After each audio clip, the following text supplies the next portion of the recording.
कैसे हुआ? एक कोई फिल्मी हीरो है, उनका नाम है धर्मेंद्र। उन्होंने मेरे व्याख्यान के कैसेट सुने, मेरे व्याख्यान के कुछ 10 कैसेट निकले हैं, तो उन्होंने सुने और उन्होंने तुरंत फोन किया कि मैं राजीव दीक्षित से बात करना चाहता हूं। मैंने कहा मैं बोल रहा हूं। तो कहने लगे आपके 10 कैसेट सुनने के लिए मैंने 10 घंटे गाड़ी चलाई और घर नहीं गया जब तक कैसेट खत्म नहीं हुए। मैंने कहा बहुत अच्छी बात है, क्या लगा आपको? मैं आपका एक व्याख्यान करना चाहता हूं। मैंने कहा जरूर करिए, मैं आऊंगा। क्या आपकी फीस क्या है? मैंने कहा मैं फीस नहीं लेता कभी व्याख्यान के लिए। कहने लगा अच्छा फिर तो मुझे खुशी है, आप आइए। मैंने कहा जरूर आऊंगा, एक ही शर्त है कि जितने फिल्मी हीरो हीरोइन है उनको सबको बुलाइए ज्यादा से ज्यादा। तो उन्होंने कहा मैं कोशिश करता हूं। तो क्या हुआ, उनका एक बंगला है लोनावाला में, पूना और बंबई के बीच में, वहां उन्होंने व्याख्यान रखा। मैं गया, ज्यादा लोग तो नहीं आए, कुछ 25-30 लोग आए थे। उनके बीच में मीटिंग हुई, बातचीत हुई, बहुत सारे सवाल पूछे।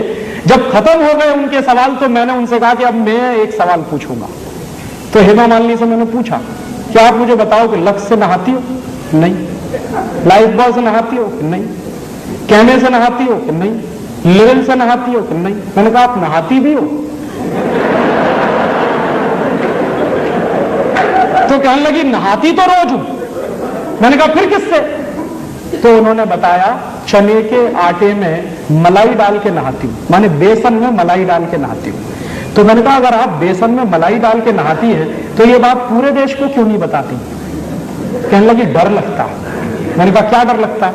कि अगर हिंदुस्तान की सभी बहनों ने बेसन में मलाई डालकर नहाना शुरू किया तो सब हेमा मालिनी हो जाएंगे। तो मेरी तो कुर्सी खतरे में पड़ जाएगी। तो आप ये जान लीजिए कोई भी फिल्मी हीरोइन साबुन से नहीं नहाती। क्यों? उसका कारण है जितने साबुन हैं वो बनते हैं कास्टिक सोडा से, और कास्टिक सोडा शरीर की त्वचा के लिए बहुत खराब होता है। और आप ये चाहें तो प्रयोग करिए, साबुन से नहाइए, नहाने के 20 मिनट के बाद जब आपका शरीर सूख जाए तो नाखून से ऐसे लाइन खींचिए, सफेद रंग की लाइन खींचेगी। और आजकल ठंडी का दिन है, साबुन से नहाइए, 10 मिनट बाद आपका पूरा चेहरा सफेद सफेद हो जाए। क्यों? उसमें जो कास्टिक सोडा है वो आपकी शरीर की त्वचा से चिपक जाता है, चाहे जितना पानी डालिए धुलता नहीं। इसलिए साबुन सबसे रद्दी चीज है। तब आप पूछेंगे बेस्ट क्वालिटी क्या है? बेस्ट क्वालिटी है मुल्तानी मिट्टी, मिलती है अभी भी इस देश में, खरीद लाइए बाजार से। क्या करें उसका? मुल्तानी मिट्टी को दही में डाल दीजिए रात को, या दही की ताक में डाल दीजिए, सवेरे तक एकदम मुलायम हो जाएगी।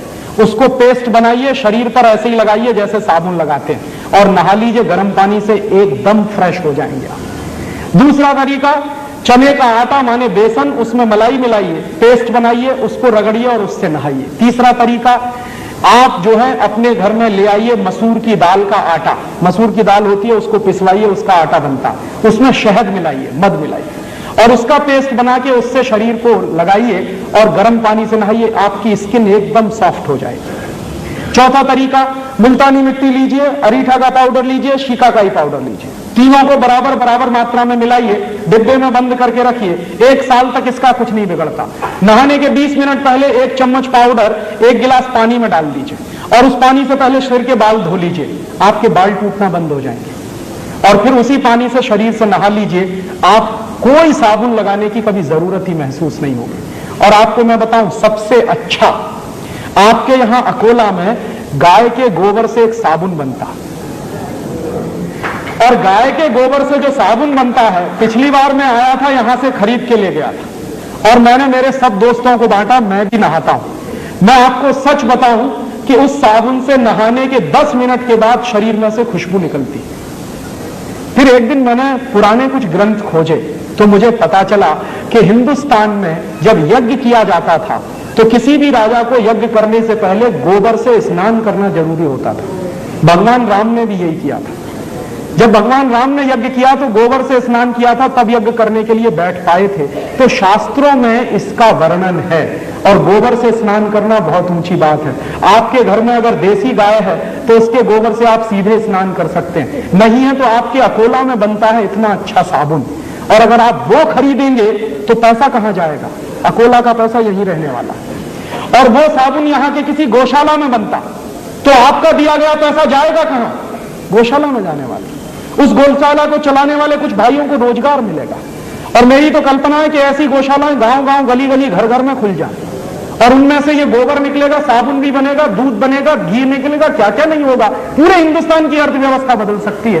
तो आप ये फालतू के साबुन खरीदना बंद करिए, मुल्तानी मिट्टी से नहाइए, अरीठा, शिकाकाई, मुल्तानी मिट्टी के पाउडर से नहाइए, या फिर चने के आटे से नहाइए, या फिर आपके गांव में जो गोरस का गोबर से साबुन बनता है उससे नहाइए। हिंदुस्तान का हर साल हम सैकड़ों करोड़ रुपया बचा सकते हैं। ये मेरा आपसे एक छोटा सा निवेदन है। और ऐसे ही एक निवेदन और है कि कभी भी अपने घर में फेयर एंड लवली मत लाइए, क्योंकि ये फेयर एंड लवली के बारे में कहते हैं गोरेपन की क्रीम। अब आप मुझे बताइए कि अगर फेयर एंड लवली लगा के सब गोरे हो जाते तो दक्षिण भारत में तो कोई काला नहीं होना चाहिए। आप एक नहीं 100 फेयर एंड लवली लगाइए, आप जैसे हैं वैसे ही रहने वाले हैं। भगवान ने जैसा बनाया है हम बहुत अच्छे हैं। इस फालतू के चक्कर में मत पड़िए। क्यों? क्योंकि ये सुंदर बनने का टेंशन दुनिया का सबसे बड़ा टेंशन है। और आप एक चीज और जान लीजिए, सुंदर लोगों को याद नहीं किया जाता, जो लोग देश और समाज के लिए काम करते हैं उनको याद किया जाता। और भारत में तो शरीर की सुंदरता नहीं, आत्मा की सुंदरता देखी जाती है। यह शरीर आज है, कल नहीं रहेगा। सबको जाना है, सबको बूढ़ा होना है।